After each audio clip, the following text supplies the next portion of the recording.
Welcome to Your Fitness Chick podcast. Become your best self. I'm a fitness coach spreading positivity to navigate you to fitness, growth, and transformation. Hey, I'm your host, Abby Smiley Krause. I am a fitness enthusiast, a huge dog lover, especially to my babies Gigi and Layla, and I am so passionate about this amazing thing that we call life.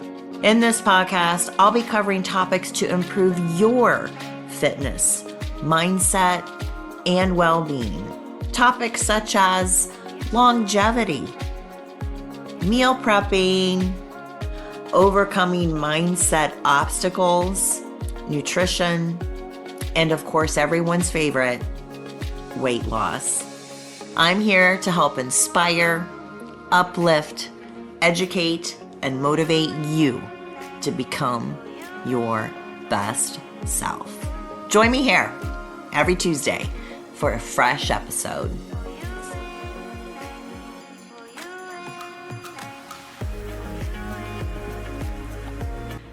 Welcome to the Your Fitness Chick podcast. Become your best self. I'm your host, Abby Smiley Krause, and I am so excited about today's episode. I'm going to tell you why. Being that this episode is going to air a couple days before Thanksgiving, I thought it only fitting that I do an episode about gratitude. And as I was brainstorming and strategizing and thinking about how I wanted this gratitude episode to look, I instantly thought of my friend, John Oliver. John Oliver is our special guest today, and I call him Superman. He calls me Superwoman, so I don't know what that makes us together. Woo! But I can tell you this will be a really fun episode. John has an incredible story to share with us that really has gratitude as the heartbeat of the story. He's an inspiration to many. He has spoken at other arenas before. I know you did a big thing at a church once. And so he is just a big inspiration for so many people. So I'm so excited that you're here today, John. So welcome. Thank you, Abby. I really appreciate you inviting me on your show, and especially with it's being at the very incipient stage. And again, I'm so excited for you, Abby, because you do so much for people, and you've had such an amazing, just a beautiful energy, and you're so sincere and passionate about what you do. And I'm so happy that you were able to get this podcast going and that you invited me to be a part of it. Thank you, Abby. I really Oh, appreciate that. And you're of going to course, make me I love you. cry. You're going to make me Oh, cry. I you don't have know any I love tissues. you. Let's get her to cry. No crying, No John, Mr. crying. Okay. Superman. All righty. All right. So let's jump into it, John. Tell our viewers a little bit about you. Okay. What's Well, your background? okay. Well, I'm currently living in South Carolina, but I lived in Florida for 25 years, and that's how inadvertently Abby and I became friends. I lived in 15 years in Naples, and then my last 10 years in Sarasota. And I actually brought a show and tell of some of my pictures. This is Oh my God. actually, can I show this real quick? Because this will Yeah. turn into my story. This is actually Okay. at the Sarasota Marina Jacks. I was giving a symposium to nurse practitioners for their continuing education courses. I'm in basically, it's not a real conversational piece because it kind of gets high, but in the very broken down issue, it's I identified the organisms or species of organisms that are causing acute and chronic infections in upper respiratory, wound, urinary tract infection, that type of stuff.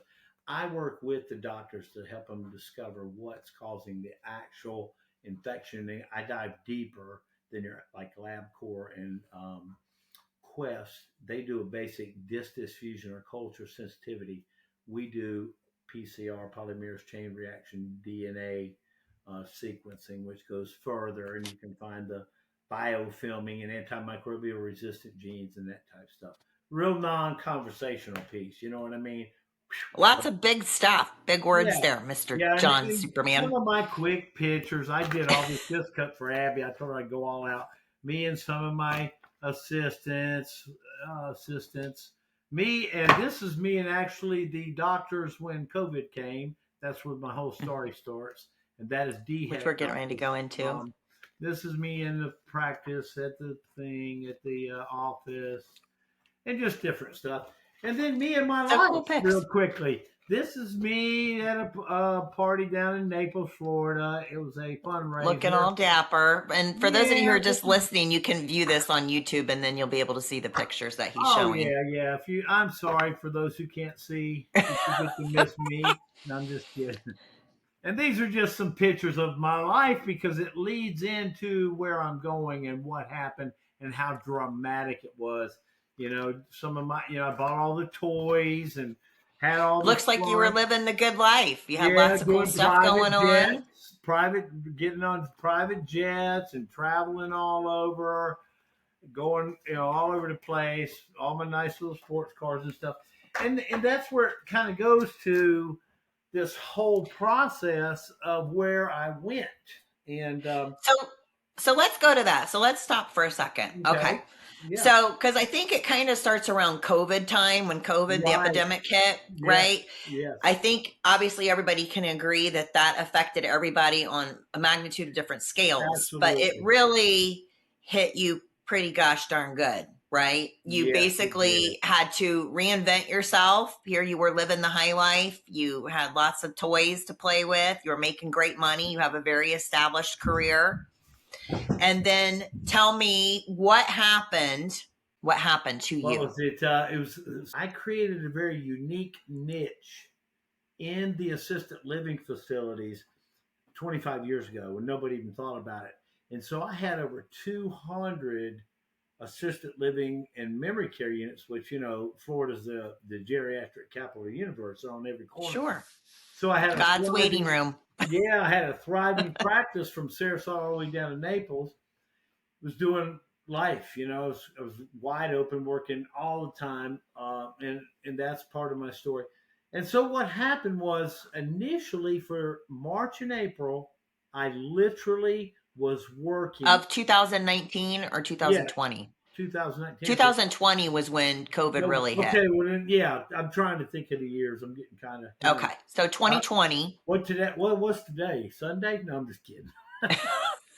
2020, Yeah, so COVID came 2020 when in. COVID came, and then March and April of COVID, the initial incipient stage of COVID, people were freaking out. The doctors were Yeah, screaming. I People remember. I'd worked with for 20 years that were like, "Hey, John, how you do?" Friends screaming, calling me MF and this. They were going nuts, which I understand. Their patients were dying, and so I was working literally 80 hours a week, no exaggeration. And then they shut the assisted living facilities down. Long Okay. story short, I was out of work for a year and a half. Now, back up just a little bit into my childhood so all this comes together, makes sense. My father died when I was young in a car accident. And so we had it rough. My mother raised me and my two sisters. I was the oldest. And, we got by.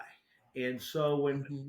fast forward to making it through school and my life story, and I started making all this money. I didn't have a dad that said, "Son, you need to make sure that you invest in IRA and da da da," and, annuities and so forth.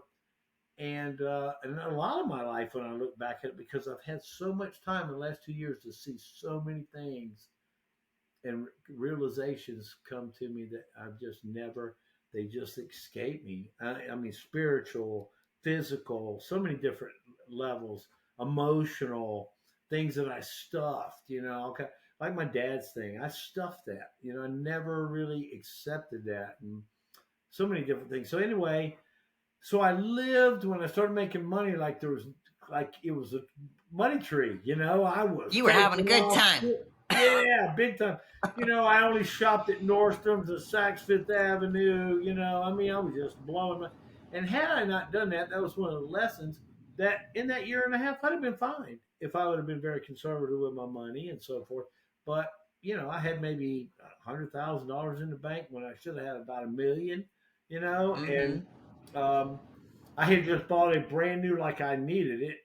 I went out and bought a brand because I thought it was hot. I said, "Ooh, that's hot," and went out and bought a Dodge Ram Hemi, Dodge Rebel it was called. And, I acted like I was 18 years old and running around racing BMWs and stuff. Then I already had a BMW and a Maserati and motorcycles, and it was just stupid. But that's So you all. were having a I good was having a time good and time. And financially then, a little reckless yeah, and because you didn't so, know better. right. And I was living like the world. That's how everybody lived, especially in Naples. When I went to Naples and started making, everybody down there, that's how they lived. Everybody was They live on the living high life, yeah. right.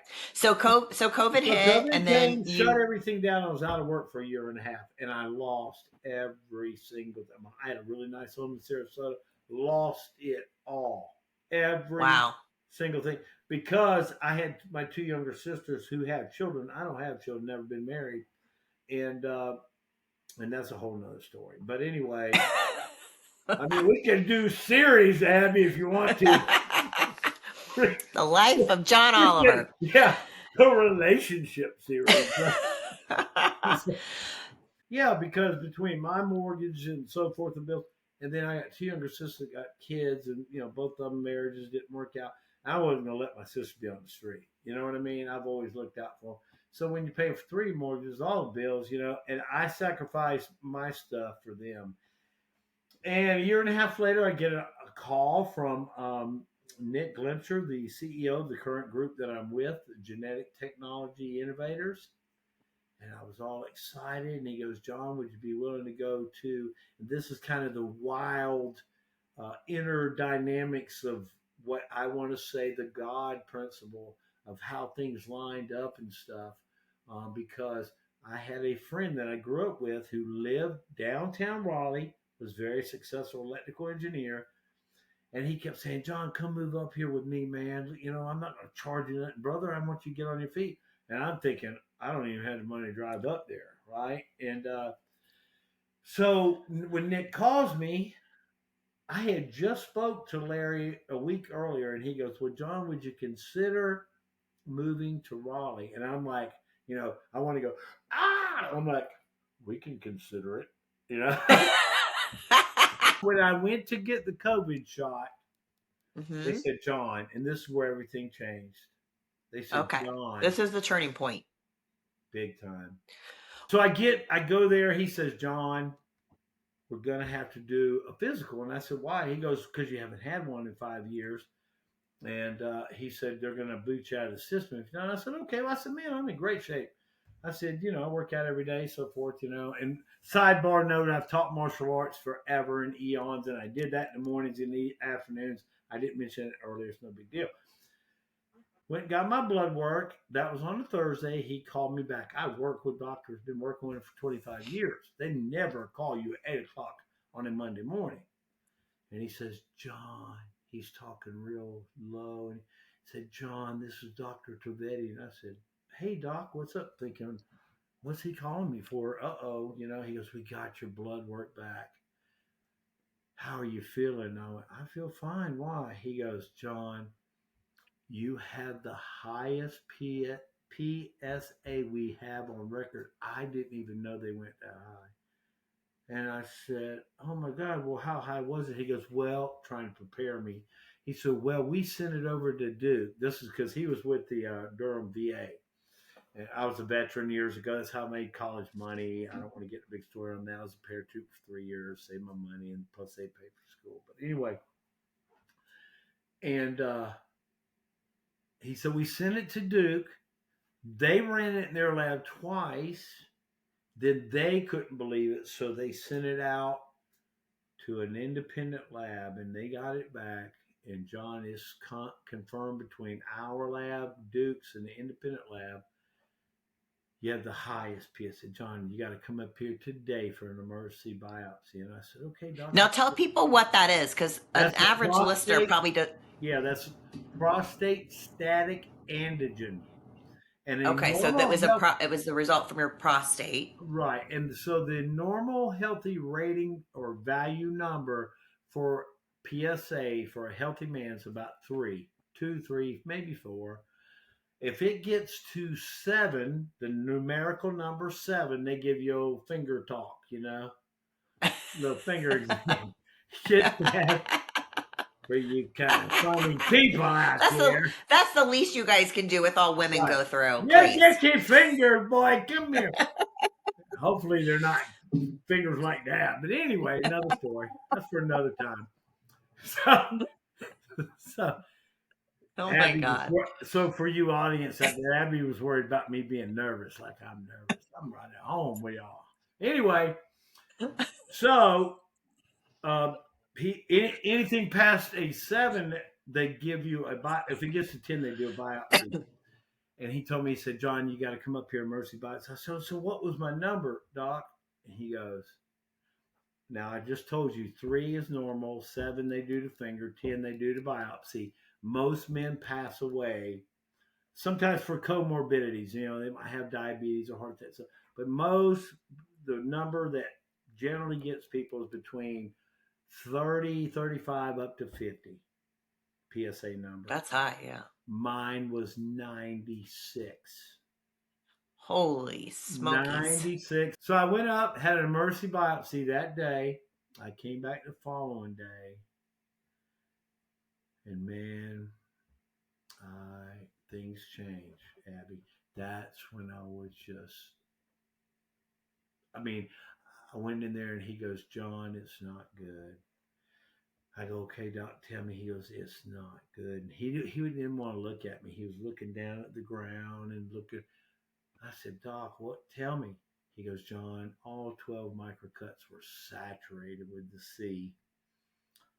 And I said, okay. I said, well, what Now, is when you it? say C, I'm just following Yeah. along because people don't. I know you don't like to say the word cancer, Yeah, so but you can so say, for the people listening, though, when you say that, that's what you're referring to yeah. because you don't like to say the word cancer, which I'm 100% on board with that. No, But just so people understand what we're talking about. right. Yeah, so Okay, for reference, just as Abby said, when I say C, it's the the big C, cancer. Okay, thank you. So when he told me that, I said, what are my chances of survival? And he said, John, it's not good. It's not. And I said, well, tell me. Just tell me. He said, John, you have about two chances out of 200 to survive maybe a year, 2 years at the most. And that's with consistent radiation and surgery. And all I can tell you is when somebody, I mean, how can how can you tell somebody how that feels if they've never been there? I mean, the floor fell out from beneath me. I literally almost fainted.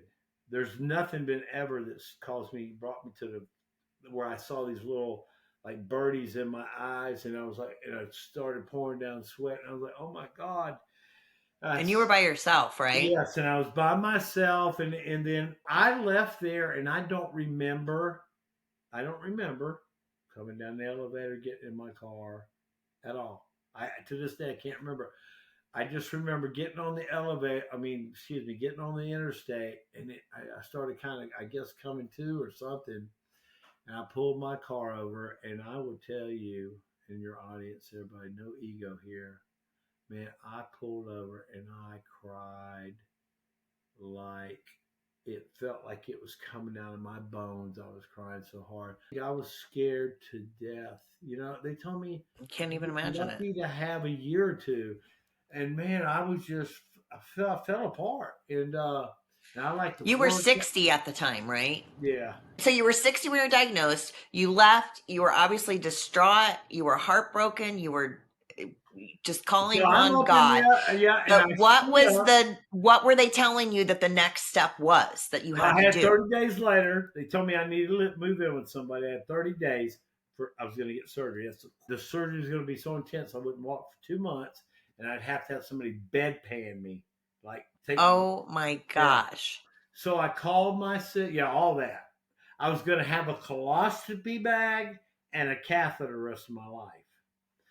When your life's in front of you, to that point where they tell you you might have a year or two max, and with surgery, concentrated, where to wear a crap bag and a colostomy thing. It blew my mind. And something came over me, and I knew I was healed. I knew Wow. that I was being guided and directed. And they kept saying, we're wasting our time, but we'll do it for you. And they would let you listen to music. They had big speakers. And I said, man, put on this, blah, blah, blah. And I was in there, crank that up. Woo! And I was just, and my first day, and this is me actually getting radiation. I was very blessed. This radiation thing was like the Lamborghini. It was brand new. I don't know if you can see. That's me on the table. Yeah, high tech. Yeah, high tech. That's very laser focused, so you're not getting blown out and stuff. All over the Right place. on the microscopic, on the point.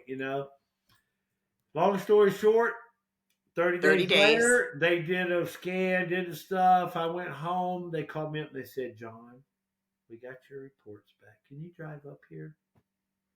And I said, well, what was it? Is it positive? Is it good? They said, John, can you come up here? I said, doctor, it's a 2-hour drive. I need to know, is it positive or negative? He said, John, you have the entire Duke Hospital and the entire Durham VA hospital on fire. Everybody's talking about it. And I said, what? They go, John, it's beyond positive. We just have doctors that want to lay eyes on you. It's completely gone. And Oh so my I went God. up there and they had doctors literally in a room. I'd never met them there going just like this. See if I'm trying not to laugh. I walked in, they went just like this. They're going, They just couldn't believe it. they couldn't believe it. And he goes, John, I don't know how to explain it to you in front of all these doctors. He said, I don't know how to explain it to you. He said, but what happened is supernatural, if you want to call that.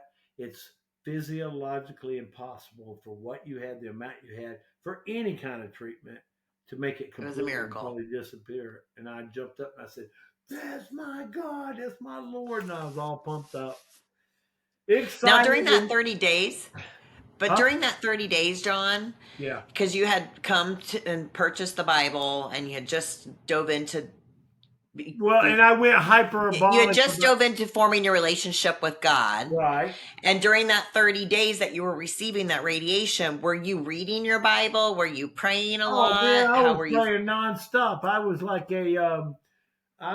a duly diversified, qualified, certified kind of rabbi, Catholic priest, monk. I mean, I was Well, it doing it obviously all. I was worked. meditating, praying. I would walk around the house with incense. I mean, I was all out. I mean, hey, I'm in it to win it. I want to stick around, and And it worked. and it And it worked. worked. So miraculously, it goes away. So then And what did then a they say week at that later, point?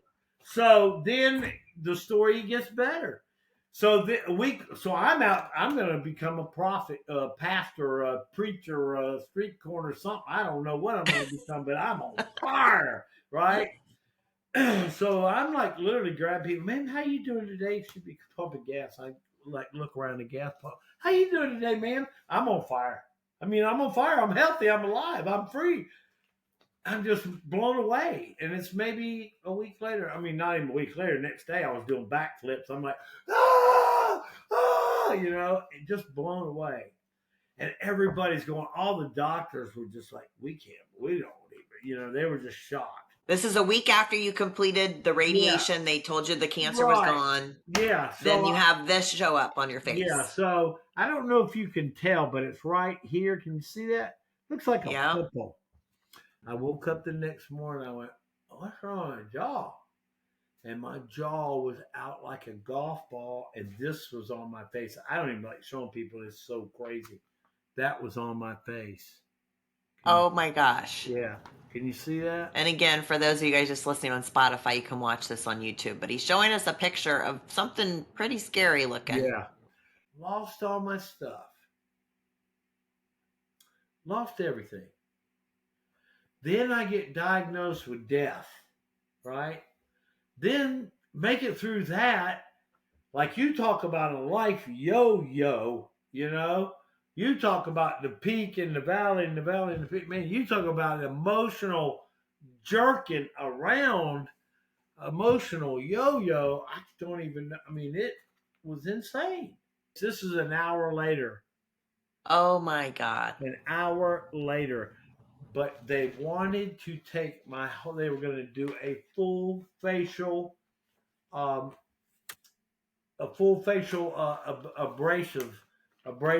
do they call it? I can't think of the name of it. Abstraction. They were going to take off from here all the way down and come up and take half my face and my nose Oh off my God. because they thought it was what they call necrotizing fasciitis. And when they told me that, because I'm in infectious disease, they said, John, we think that's necrotizing fasciitis. I went, uh, I almost fainted again. And I Is that couldn't, related to is it a secondary no, no, reaction no, from radiation no, or no, no, no? no. Just And something completely different from yeah, that. it had nothing to do with that. So it was unrelated. Yeah, totally. So this is me after surgery. My neck, they cut into my neck, got a tube in my mouth and my neck, if you can My see that. gosh. Yeah. Oh my gosh. And so here's the crazy part. They told me they rushed me up. I know we're getting a lot of time, so I want to try to speed it up for you. That's okay. We can. No, we're good. So they rushed me up to do a scan, and they said if there is any postulations, which means air pockets, they said, John, that's going to signify that it's necrotizing fasciitis. Necrotizing fasciitis, because I'm in that arena of organisms and disease, is extremely serious. What they do is if you have it on your arm, like especially in other countries and here, they just cut your arm off because it will eat. Like if that was necrotizing fasciitis, it would eat right through, down through my mouth, down through my It's throat. flesh eating. Flesh eating organism, rapid flesh eating. There's nothing they can do. There's no treatment Oh for my it. gosh. So yeah, it's antimicrobial resistant. There's no antibiotics. There's nothing they do. They just got to cut it off, cut it out. That's what they do. And so I'm still not catching on until they got the marker out and started marking my face off and My doing God. this with the marker. And he goes, John, that's what we're going to be taking that off. And I looked at it and I went, huh? What? And I kind of came to it. He goes, John, we're going to be peeling that off. And I went, what? What? And he goes, but they have three. We've got the number one surgeon at Duke coming over. She's one of the best in the country. And we've got three of their top plastic surgeons coming out. And I fell apart. I couldn't walk up there. I fell apart. I literally just sunk into the wall and fell down. I was like, oh my God. I'm like, you're going to take my face off. I'm like, I Oh don't my have no God. hair. Literally. I'm like, you're going to take my face off. I have no hair. I'm like, God, my face. Oh, you poor Right. thing.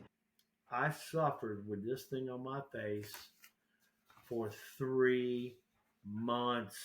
Three So you months. had the search. She went in and did Cut the it off. surgery. And this is me. This is it growing back. Growing back. Now, if you can, I don't know if you'll be able to see it or not. It started coming back 3 weeks later. And look if you can see the wetness coming off me from sweating. I don't know if you can you see the tears? See it on my face coming back? Yes. Can you see Yeah. the tears like I on my can. can you see the tears on my coming Yep. off my Yep. ear? Yeah. My God. I am freaking out. Like I'm So she, sweating, I'm freaking out. it's coming back. It's coming back. Now I'm dealing with my face thing and add two testosterone blockers on top of it and think about my emotions. Yeah. I'm surprised I did. I literally had a nervous mental breakdown. I don't know what you got every day to keep my spirit up. And this is where we want to really tie in everything together, y'all. Those testosterone blockers took it. The last little thread of life, of energy, of anything in me, they took it out. And I would get up in the mornings and just have to reach deep down in my spirit, my essence of my life, and then battling with this on my face for 3 months coming back. And I'm done. I'm done. Like I am starting to think really bad thoughts. I mean, that's just being honest. I mean, Like it's just never going to go away. well, no, I'm beyond that. I'm like thinking bad thoughts. Like Okay. I'm at the end of my rope. You know, Right. I haven't worked 3 months. My job didn't fire me. They kept me on board. I mean, he knew it was on, but I had no life. Came back and said, John, we think we got an idea. And I said, what's that? And they said, we're going to send you over to a dermatologist and a surgical dermatologist so they can do the surgery to surgically laser remove it. I went, oh my God, that's a great idea. Went over to the dermatologist, but I went to this really good guy, and he goes, John, you have autoimmune. That's an autoimmune disease thing. It's nothing to do. That's why they can't find anything. You know, and I'm thinking, I'm in infectious disease. All these doctors, big time doctors, couldn't. You know, they're sending me all this, pumping me full of antibiotics, and nobody thought, huh? I wonder if this is an autoimmune thing. Well, I think that that just goes to prove that when you've been put into situations like you have, and through it all, you still maintain the faith in God and whatever people's personal Yeah, faith religion is, regardless, we know there's a higher source, there's a higher being. And I think that when you do that, despite all the circumstances that tell you not to, things like that do start to happen. yeah. And so I want to go back just real quick because we're going to piece some of this together. When you were diagnosed with the big C, had you had any symptoms before, and had you had any history of it in your family? None, none. None. And they were surprised too.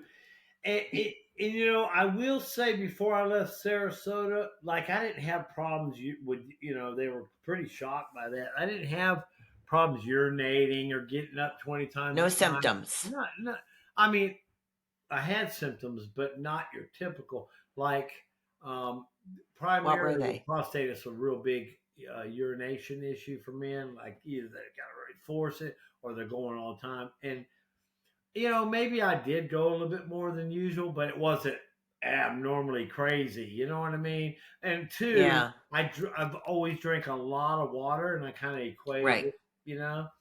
But To I that. did. But the biggest thing that I did notice is my fatigue level, and I equated that with just busting my butt those Being two stressed from months. everything. Yeah. Yeah, with the 2 months, and then when I got lost my job and everything happened, I just thought I was kind of depressed, you know. But I really did kind of was just like, man, what's like I go In to the gym. hindsight, now looking Yeah, back, it's yeah, I like go maybe to that the was part of the gym. reason.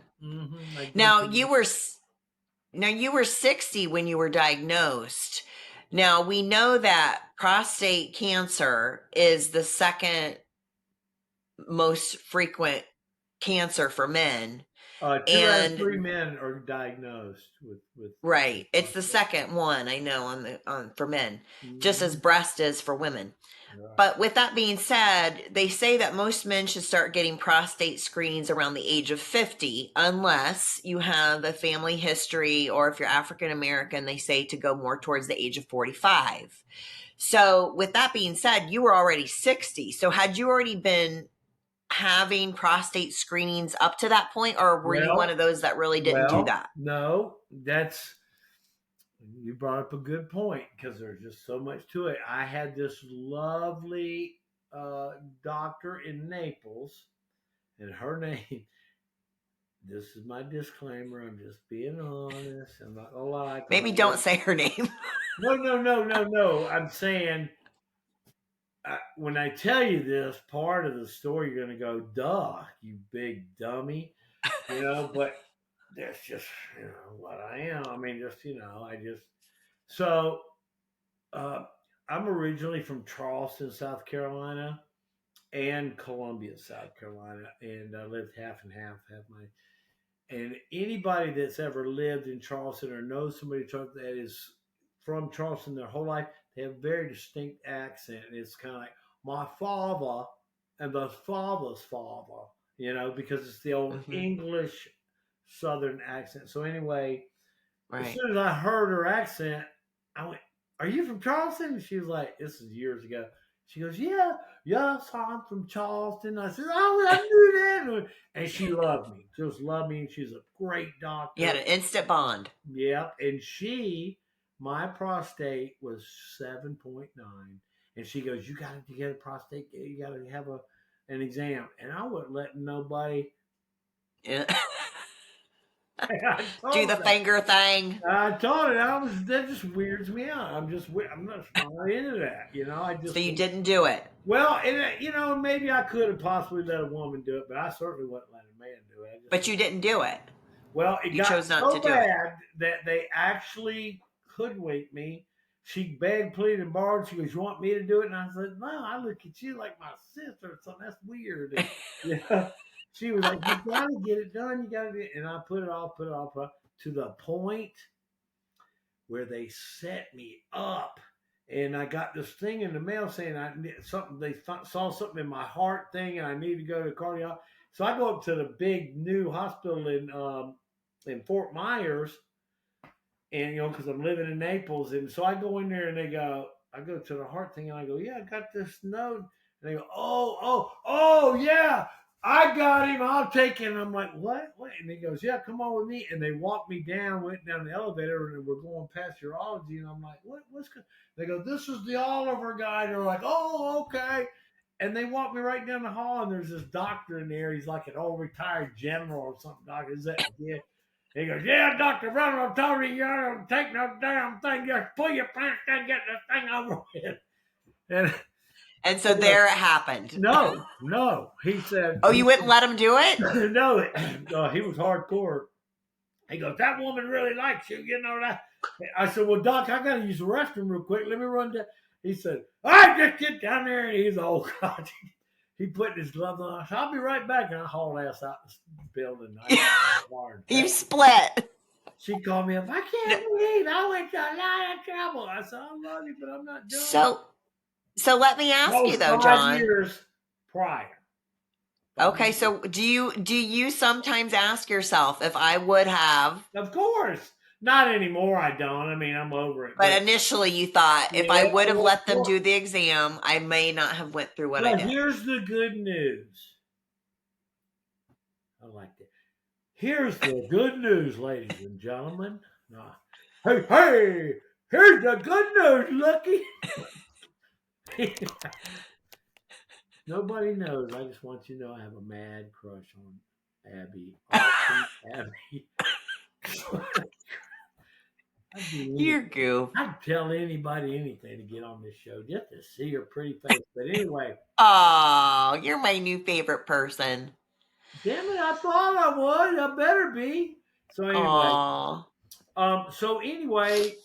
what was I saying? I got distracted So by. we were talking about in hindsight, Yeah. since you split The from your good news. prostate exam, Yeah. that maybe if you would have went to it, you would have had a different path than what you did. Yes, ma'am. Yes, ma'am. So that is what the good news is that with today's technology, they pointed out something, and actually it was very biased, and the doctor admitted it. But back, if you stop and think about this, and I went, wow, that's a really good point. Back in the day, medical, the medical industry, medical doctor, it was all male dominated. So Mm-hmm. they put a lot of time, energy, and had the resource and everything to research, prostate cancer. They know all about it, right? And Right. because of the advent of new technology and stuff, if you stay on top of it and you catch it when it's like I should have done, Around a 7 or whatever. 5, 6, 7, it starts going up. You don't have that technology that I went through, that radiation. That's what that's there for. Is those guys that catch it in the beginning? They hit it 2 or 3 times. You're done. It's gone. No side effects. Move right on. It's just not a So big as deal. we wrap so as we're wrapping up here, How I far did always we have go? said, We did a 2 hour podcast. I oh, broke we're the gonna have to record. edit some of it. We're gonna definitely have to edit some of it out. But in closing, I always say the universe doesn't make any mistakes. So because you skipped that prostate exam and you fast forward to the year of 2020, or yeah, 2021, 2022, where you actually were diagnosed, I think that that happened. That was part of your path. That's part of your journey. It made Yeah. you who you are now. It made you tap into your intimate relationship with God. It's made you more spiritual. It's made you more grateful for everything that you have. And I think that you can't talk to anybody in this life that has a spirit like yours that hasn't been through something traumatic, maybe not to the extent that you have, and maybe sometimes more so. Hmm. But with all that being said, being that this episode is on gratitude, I think that you have just such an amazing story. You've been through so much stuff, and the people who are listening, they don't know you like I know you, in the regard that you make funny jokes, you post on Facebook really cool positive quotes and inspirational stuff, and you have such a good attitude towards what has happened to you, even though you had your moments of on your hands and knees and deep in prayer and crying to God for help. You still maintain such a good attitude. You're very physically fit. You continue to work out. You teach martial arts. You're going to have some more stuff coming up. So, with all that being said, you have been such an inspiration to me, to so many people. What's the next thing on your horizon, John? What's coming up for you in the next year? Where do you see yourself going? Well, there's this hottie named Abby Smiley Crash on the show. I'm on a I did mission, not pay baby. him to I'm say on these a silly mission. things. I'm going down there. I'm gonna hunt that girl down. No, but well, that is Come on. kind of on my mind a little bit. But anyway, all kidding aside, yes, Abby, I am so grateful. Like I am, like I know this sounds probably flowery or foo foo, but I'm telling you, I get up in the mornings. I'm in the Carolinas now. I do miss Sarasota, some parts of it, but the weather's nice and crisp and cool, and I go out. That's why I'm wearing this jacket. Low electric bill, so I'm trying to save electric. But I go out and man, the leaves are changing, everything, and I'm alive. I'm alive. I'm here, healthy. Like I don't have a shit bag and a Cosby thing that I got to put down my thing and dealing with all that. Man, even if I went through that and had a how where would my life be? Having to deal with that and empty. Thank you, God, that I don't have none of that. And I go out here and I literally every day I go, thank you, God. Thank you for my life. Let me help somebody. Let me do something for somebody. Let me give back. Show me what I can do to lift others up, help others, love others. And that really is the resonating drive for me now. It's like I am so grateful. And those things that were so important before, I could The give it materialistic things. really. I mean, you of course want nice things and all that, but I'm not. Sure. That's not my focus. I'm just doing my They look daily work different. and moving and whatever happened. But I also don't need all that stuff. And what I know today is, man, I had it going on at one time. I mean, I had nice stuff, big stuff, all that, and really, I wasn't happy. I mean, in my Right. heart, I was not happy. I didn't realize it Right. until I got to where I am today. And looking back, and man, I am so happy for the littlest things. I mean, really. I mean, just little things. I walk in the woods. I'm like, just so too. I think part of it is you don't want to get all the way to the point where you're broken where you can realize how beautiful life is Before and you how great, appreciate what you yeah, have. before you appreciate it. Don't wait till that point. Really, Don't wait to the point.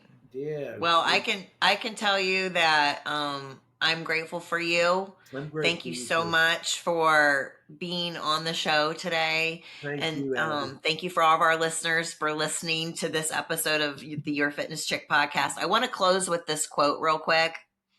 Obviously, this again is playing a couple days before Thanksgiving, and I have also went through a lot of stuff like everybody that's listening to this, and the last year and a half of my life, what it has done, it has taught me the same things, John. That's why we kind of are on the same frequency every day when I wake up.